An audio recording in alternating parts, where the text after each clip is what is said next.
Let's get started on the introduction note. So, I'm Souvik and I'll be your instructor throughout the course. And we're going to learn few stuffs about AWS data engineering and analytics. So, first of all, about me. I have 11 plus years of industry experience with aviation industry, aviation farm I'm right now working with. Okay, I am also a working professional just like you guys. Okay, I do this classes out of my schedule. Okay, and mostly I do in the mornings only. Evenings I keep myself free.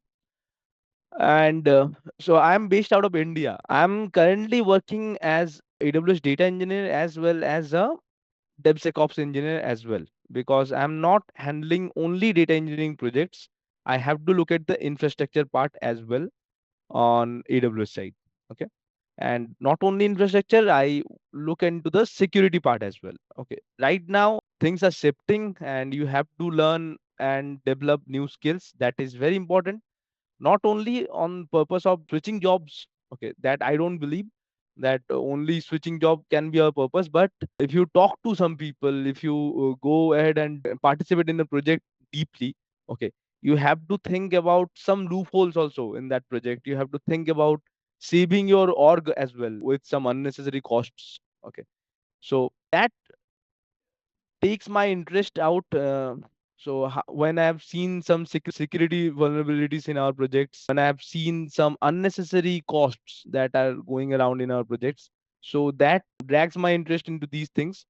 Okay, so currently I am working on application security, DevSecOps, as well as cloud cost optimization. That is part of FinOps as well. Okay, so these things I'm also working alongside AWS data engineering. Okay, so I have done a few certifications just like some of you guys would be looking forward to. I have done solution architect, I have done AWS developer associate, I have done AWS data engineering associate, and also I am working with Microsoft Azure applications as well. So it's not only AWS that I work with. In few cases, not in all the cases, but I will compare your Azure architecture along with AWS architecture, what that thing is called in Azure or GCP or other cloud services. Okay, that comparison is needed here. Okay, because all of our cloud services are representing some of the third party tools which we're using very heavily, just like Kafka. Okay, and your Kafka and Zookeeper together now AWS launched as MSKs. Okay, and it Azure have some other name, GCP have some other names. Okay, things like that happens, okay, in all cloud world. So that comparison is also required. I can help you with that. I have done a few basic certifications with Azure as well.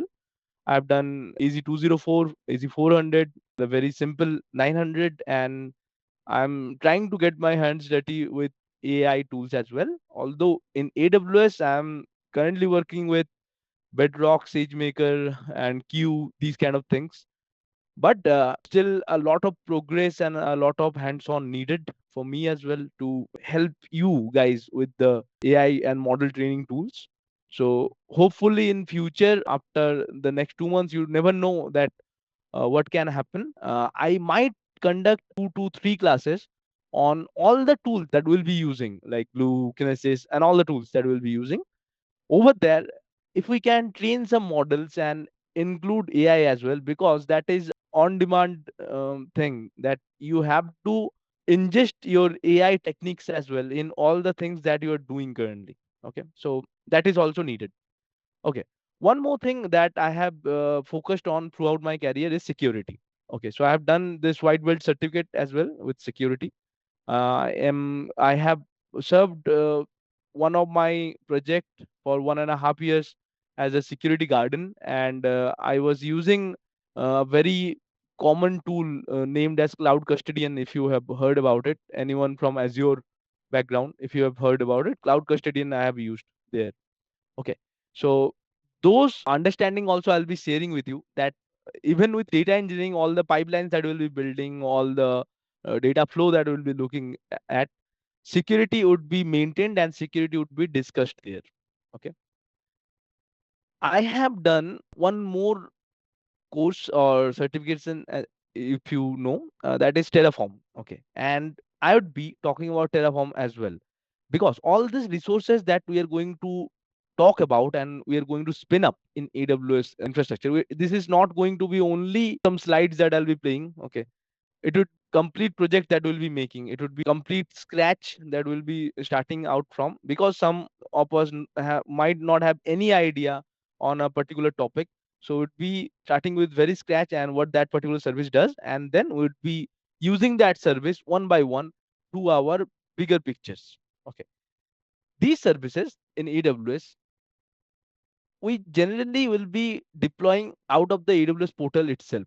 Okay, because of the sake of time, because we'll be only having 1 hour each day for the next 2 months. Okay, and we'd be needing some more time, right? But that doesn't work in real orgs.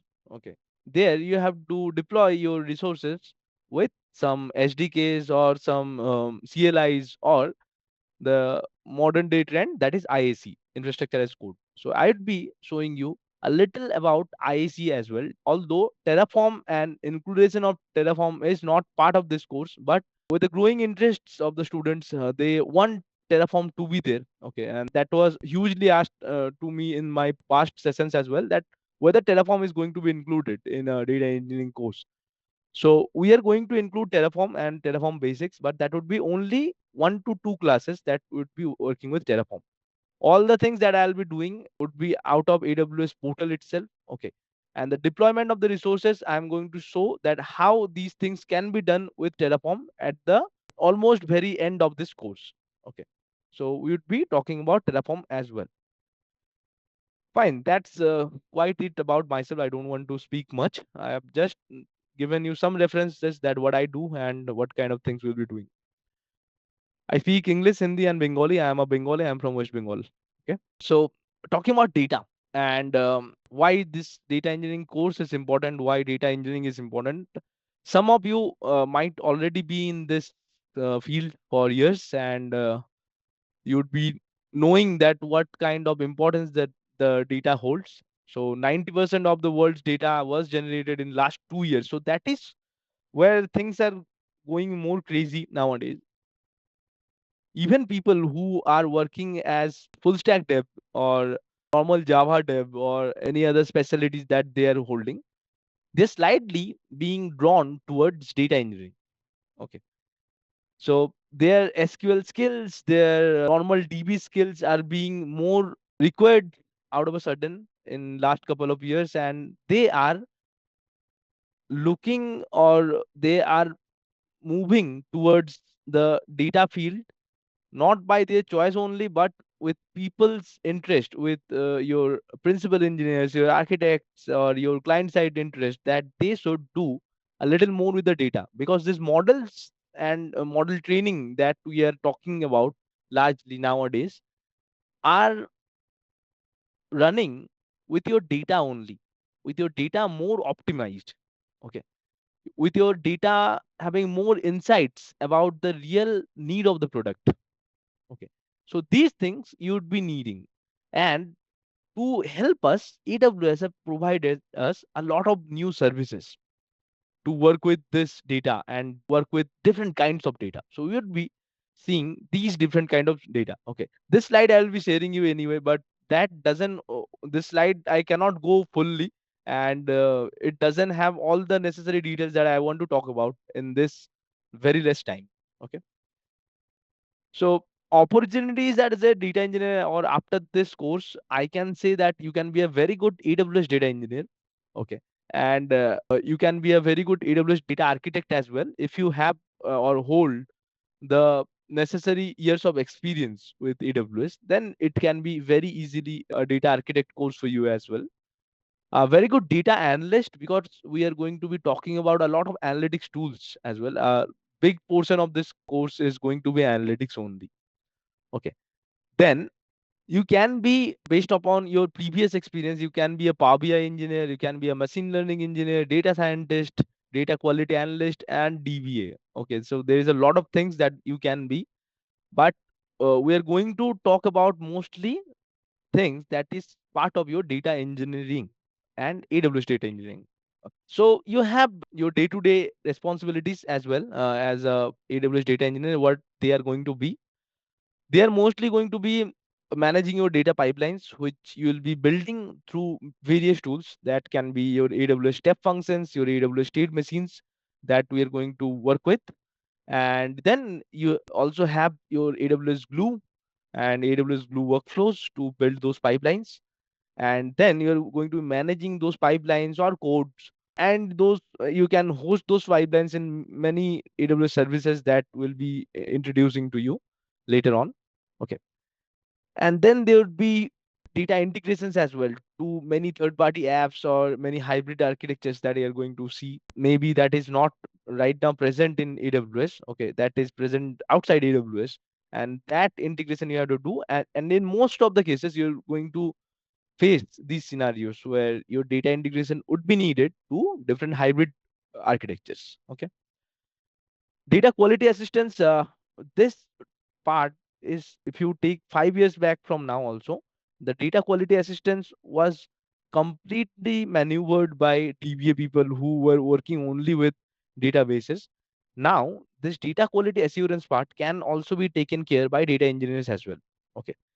So I myself is taking care of data quality assurance because this also is a part of security, and AWS have beautiful tools to take care of this data quality assurance. Okay. Even with your AWS Glue and Glue Data View itself, you can go ahead and set up some data quality rules very easily. Okay. And that is the difference that AWS and its newer services is making to the data engineering world. And that is why we must be updated with the AWS offerings that it is giving us. Okay, there are some R&D people who are doing all of this for us in AWS sites. Okay, so that is one thing that we need to be updated towards the roles and responsibilities that nowadays data engineers hold. Previously, it was not the same. Okay, even 3 years or 2 years back, it was not the same. Now, with the latest AWS updates about the tools that we were using for decade, maybe Glue we are using for decades. Okay, and Kinesis we are using for decades. But the newer update, okay, and the things that AWS depreciating as well as appreciating, AWS is adding those features. We have to be updated with that. Okay, just like Kinesis previously had one service called AWS Kinesis Data Analytics. Okay, that is completely depreciated now. Kinesis doesn't perform any analytics anymore. Okay, so that portion is now taken over by another AWS service, which is AWS Managed Flink.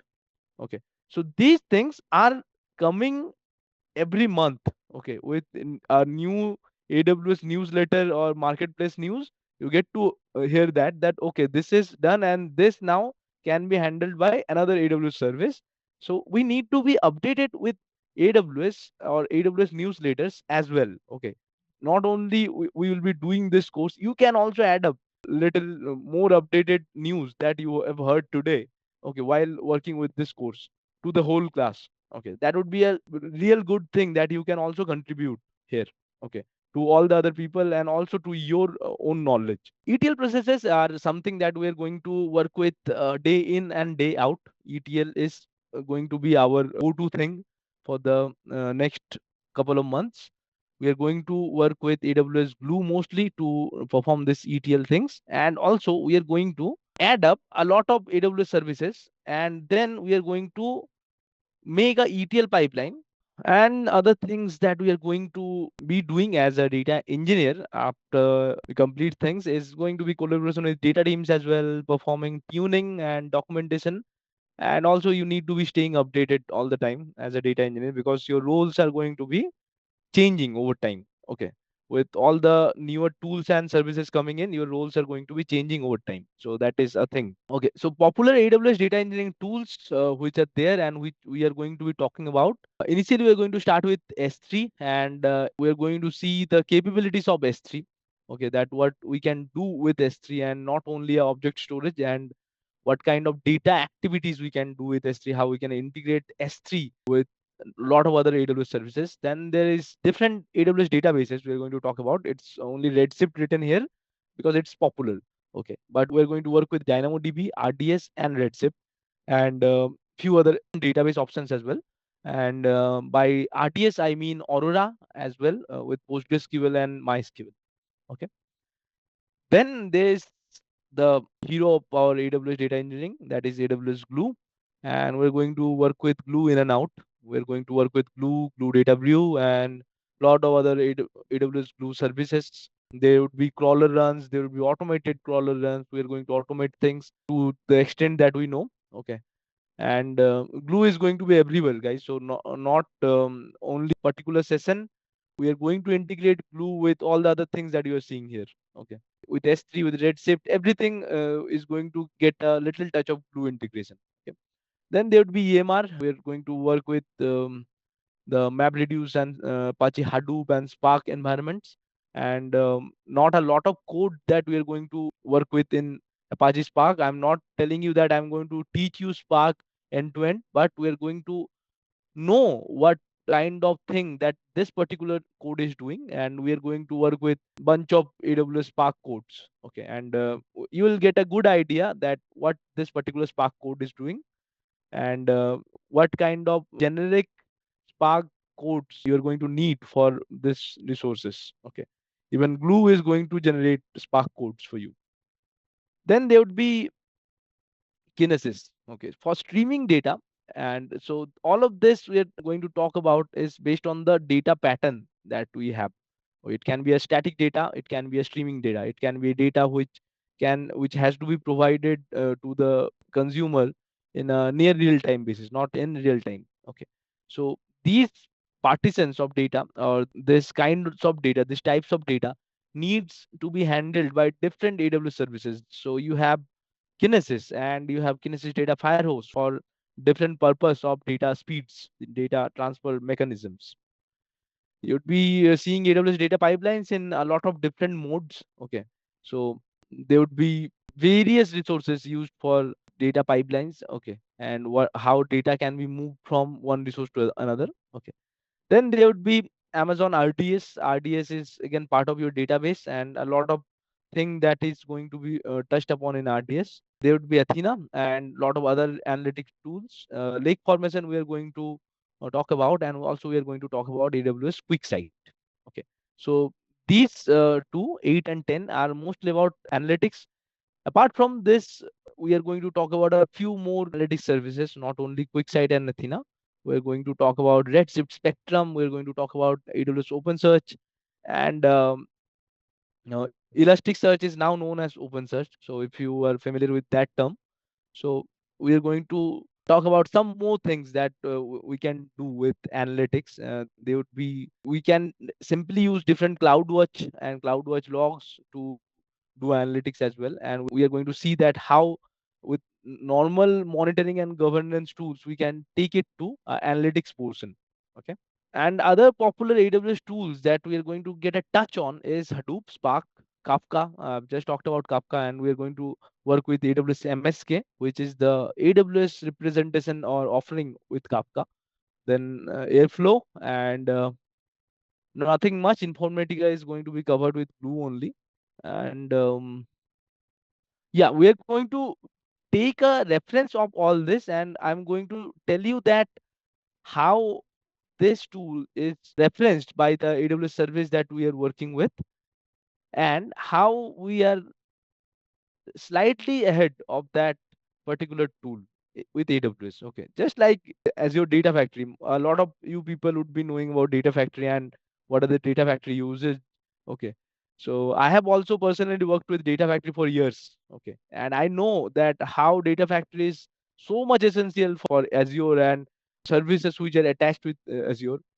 Okay, and I know that what kind of things Azure Data Factory provides you. Okay, that is not replaceable by any other service. But AWS is a slightly ahead with the things that Data Factory provides you. Okay, and I'm going to show you how that is going to be possible with AWS, and how nowadays AWS is more trendy in terms of data engineering. So the fundamentals we cannot cover in today's class, but I'll still tell you that what kind of pipelines and things are needed, and things that we are going to do. So we are going to work with some data source, okay, and then some targets, and in between we're going to do some transformation. And this complete process of extract, transform, and load is our day-to-day work, and our maybe our thing for next 2.5 months, okay. And I'm going to showcase you all the little varieties that you can do with extract, all the little varieties that you can do with transform, and all the services especially that you can work with here, and also loading your data. So first we are going to start with extract, and what kind of tools what that we are going to use in extract, okay, where we are going to first store your data, what is going to be your data source itself, okay. Then we are going to slowly talk about crawlers, and how you'll be cataloging your data, and schedules and events are there in every resource, so not that, okay. So initially we're going to talk about data source for the next week or so, and what kind of data sources are there, what we can do with the data sources, and how we can integrate different things with our data sources. Fine. So whenever we're talking about AWS data engineering and data sources, few things that comes to our mind is your data lake, your data warehouse. Okay, these things. So data sources and storing that data into a data lake or a data warehouse mostly depend on that what kind of data you are storing into these places. Okay, whether that is data that is structured, or whether that is a data which is unstructured or semi-structured. Structured data would have a definition with it, okay, and data that is organized in a defined manner or schema, typically found in relational databases. So these things are going to be stored in a better and secure place, that is that should be your AWS Redshift, and where things are more organized, and what we are paying a little extra money for. Okay. So structured data is mostly going to be stored in your data warehouses. Okay. And we are going to see how and where we are making this structures. Okay. Then there is unstructured data.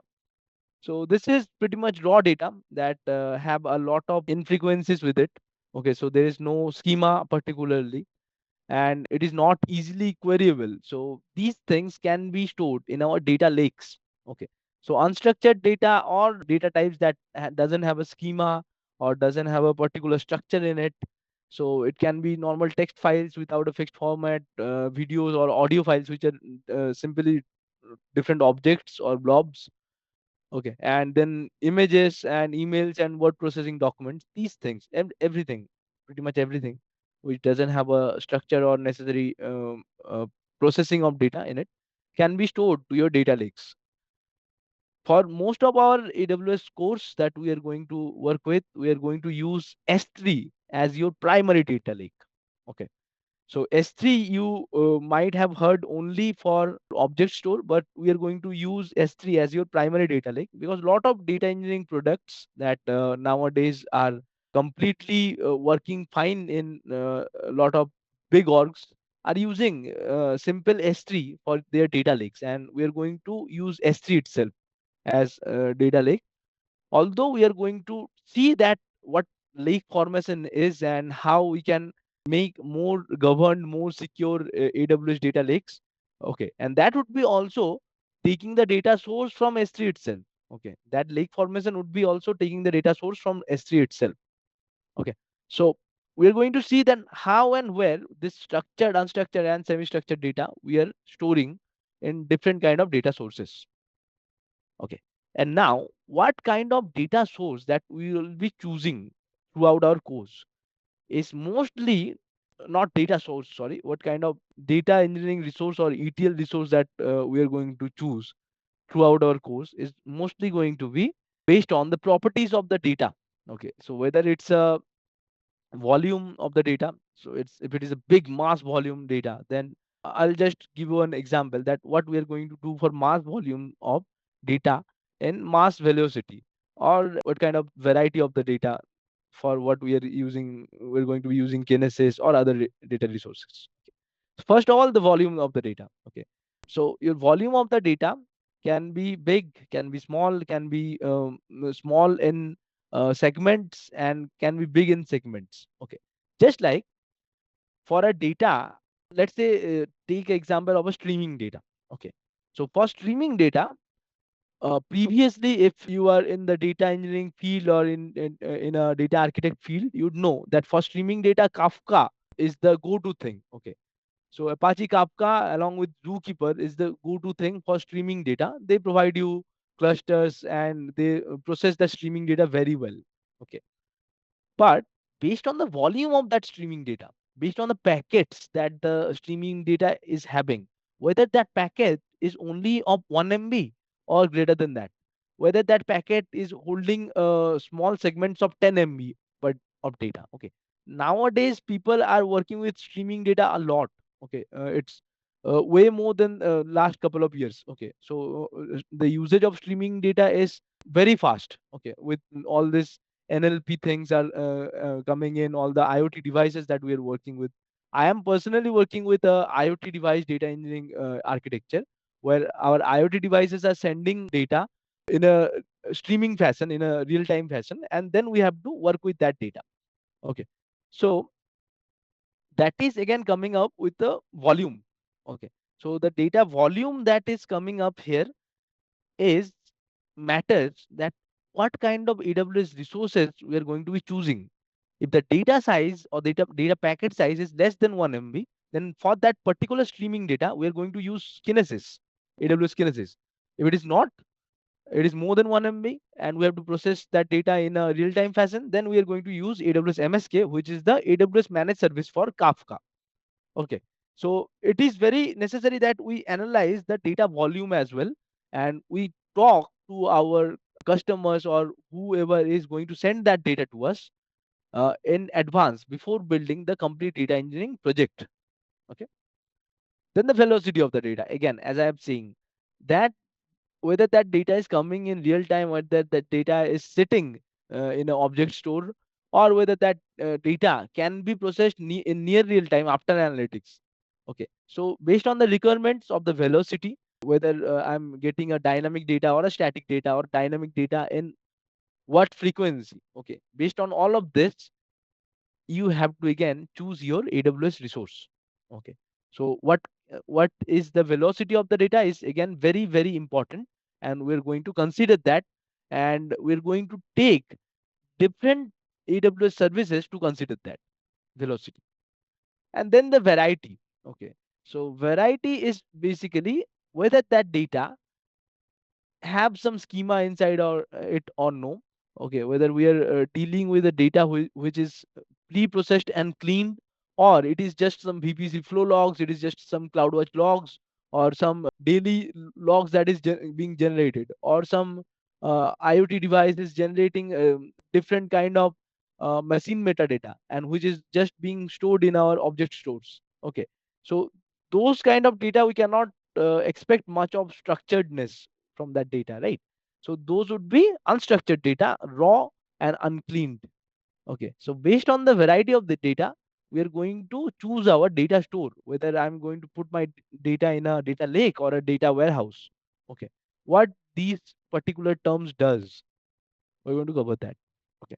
So only telling about this data warehouse, data lake, we are going to talk later because we don't have much time today, and we are going to work with them in and out for the next few days. Mostly, we are going to work with the next these slides that you're seeing. That these are the services that we are going to be working with in next few months. Okay. For analytics, analytics is the would be the biggest portion of this course. Okay. We are going to work with almost 3 weeks with analytics itself. Okay. And in analytics, we're going to mostly work with AWS Glue. Okay, the middle one that you're seeing here. Second importance would be given to Kinesis. Then there would be Athena, then QuickSight, OpenSearch, EMR, Lake Formation, and Redshift. I am going to mostly cover in databases. Okay. Then app integrations, it is going to be again a very interesting topic. What app integrations can do. We are going to be working with SNS. Okay, nothing like that in analytics. We are not going to talk about SNS. Okay, while working with AWS Glue or Kinesis, SNS is very important. We have to work with SNS. Okay, or any other app integration services. I'm going to tell you in advance that what we are going to be using next day. Okay, and what kind of projects we are going to be building next day, so that you also come prepare a little bit and ask your questions as well. Okay, if you just do a simple Google search about SNS, you're going to know what SNS does. Okay, and then you might have some queries as well next day. Okay, it would be a better understanding for you as well. We're going to use event bridge and buses, event buses. Okay, and then the step functions. And step functions is something that we're going to again use with all the services. Okay, so step functions is building a complete workflow for you and building a workflow as a code for you. Okay, so that would still be there. Then there is for cloud cost optimization, or just getting a financial status. In the first thing that we are going to do in tomorrow's class is setting up a budget for you in a AWS account. Otherwise, if you are using a free tier account, just like we are going to be doing, things might go over your head and you might end up spending dollars in these AWS accounts. And if you don't have a particular idea about what resource you are going to be using, particular AWS EC2 instance spin up can cost you a good amount of money. Okay, over a night. Okay, you might not have a chance to discuss with me on the next day. By the time you must have spent $500. Nobody knows. Okay, so be very particular about the resources that we are using, and be very particular about the resources that you are going to spin up. Okay, so for that we have budget and cost explorer in AWS. We are going to set these things up in the very next day tomorrow. Okay, we are going to work with EC2 instances, Lambda, batch functions, and AWS SAM in compute. For containers, we are going to see what Docker use cases and Kubernetes use cases we have in AWS. That is ECS, ECR, and EKS. Okay. And in databases, again, as I said, Redshift would be there. Then RTS is there, and DynamoDB is there. And DynamoDB and RTS is something that we are going to talk vastly about. Other things we are going to touch and go. Okay. Naptune is something that we are going to work with in the end. Okay, where we will be working with some graph databases.